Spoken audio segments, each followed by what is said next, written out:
তোমার ছোঁয়ায় তো পানি গরম হয়ে যাচ্ছে, দাঁড়ানোই যাচ্ছে না। বলেছিলাম না সামলাতে পারবেন না। আচ্ছা বলেন তো কোন জিনিস পর শুরু হলো বাড়তেই থাকে? জানি না। মিথ্যা। তোমারটা যদি মিথ্যের ঘর হয়ে থাকে তাহলে আমারটা খেলা ঘর। আমার স্ত্রী একজন মানসিক রোগী। তার মানে আমরা দুজনেই মিথ্যের মধ্যে বসবাস করছি। তুমি চাইলেই আমি তোমাকে সেখান থেকে মুক্ত করতে পারি। সেটা আপনাকে প্রমাণ করতে হবে। কি প্রমাণ চাও? একটা ডায়মন্ডের নেকলেস। এই সামান্য চাও? কি? নাও। Flowers.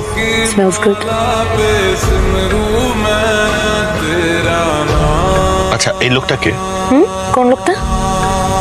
আশ্চর্য, এই লোককে আমি কি জানি? আর তুমি কি আমাকে সন্দেহ করছো? মানে বুঝলাম না তুমি রিয়াক্ট কেন করছো? আসার পর থেকেই দেখছি এই লোকটা তোমাকে বিভিন্ন জায়গায় ঘুরঘুর করে ফলো করছে। আমি কোশ্চেন করতে পারি না? না, তুমি কোশ্চেন করতে পারো। আর এসব কি? এসব ফুল আমি পছন্দ করি। ননসেন্স। প্রেমিক প্লিজ আমার কথাটা শোনো তুমি।